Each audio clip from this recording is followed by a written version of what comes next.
All right. So you want to grow social presence in 2024. You want to generate demand and pipeline and leads and all that fun stuff. Here are 5 content assets that I consider testing if you haven't already.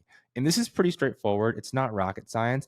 And I'll be the first to tell you, this is not an exhaustive list, and none of these formats are magic, but having some direction to apply consistency to your LinkedIn presence or X presence or whatever platform you're on, should be LinkedIn or X, though, will make a massive difference. So the first type of content that I would recommend posting are case studies. Very straightforward. You probably have these already. I would hope so. If you don't, focus on getting those first and making customers happy before you start trying to grow on social media. But assuming you have happy customers and case studies, take those and distribute them on social media in the form or whatever format is performing well in the algorithm at the moment. So on LinkedIn, that could be a carousel or even a video format like this, walking through it, or whatever that may be. Case studies are a great asset to test 100%, very bottom of funnel. They're not going to grow a massive audience, so I wouldn't rely on them completely, but they are a core pillar of your social content strategy as a B2B company if you want to generate actual sales. No brainer. The second type of content asset here on LinkedIn would be carousels.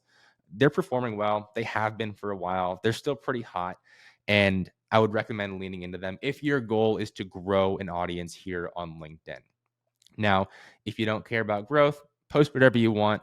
But when I look at social media strategy, I want to lean into whatever formats and content types are being rewarded by the algorithm. And I don't know how the algorithm works. I didn't talk to anyone at LinkedIn, but if you look at the way the content is performing, carousels are still doing well. So I would lean into them. When you rate your carousels, I would focus on either listicles. So, for example, 21 tips to grow on social media as a B2B company. That'd be a great carousel hook. Or something that's like a guide or a template, something that people can save and bookmark.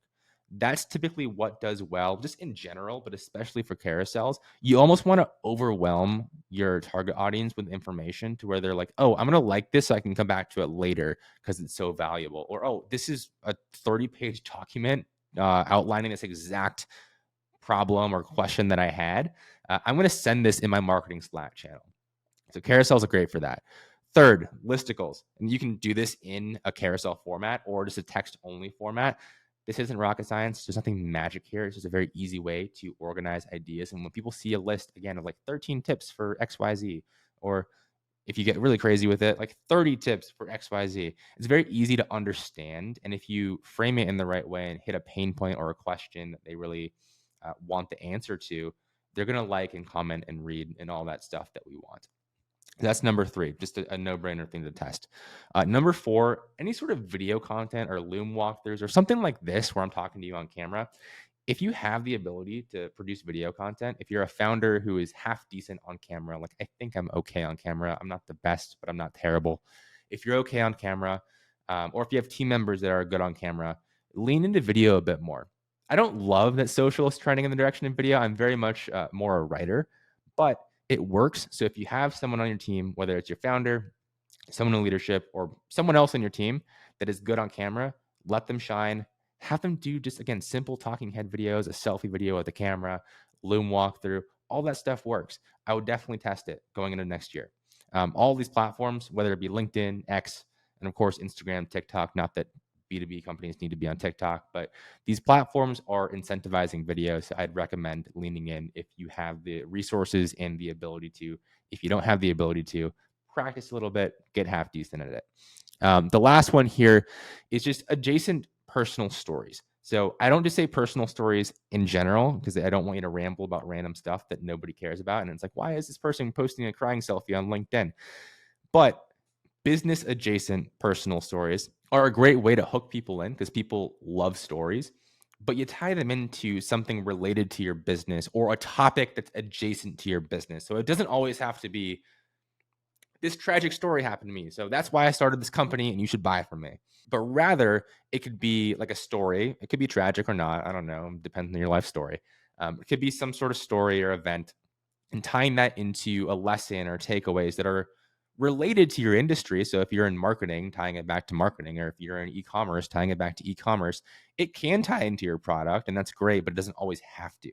But stories, people love them. Again, going back to the case study piece, bringing it full circle, framing those as a story is a great way to get them to perform. So Those are 5 content assets: the case studies, carousels, listicles, videos, and Loom walkthroughs, and then adjacent personal stories. Those are 5 content assets that I would recommend testing going into 2024. None of these are a magic bullet. I'm not going to sit here and tell you that do this and you're going to go viral. I don't know. You could. The content might be terrible, but test these out, get good at them. And I'd venture to guess that if you do this Monday through Friday every week for a quarter straight, or 6 months straight, or a year straight, your LinkedIn presence and your social presence in general is going to be in a good spot. So I hope this helps. If you want to grow your social media presence and generate demand using LinkedIn and X and all these other social platforms for your B2B company, follow along. I post videos like this semi-regularly. If this was helpful. I assume if you watched all the way until now, this was helpful. So glad it helped, and I will see you in the next one.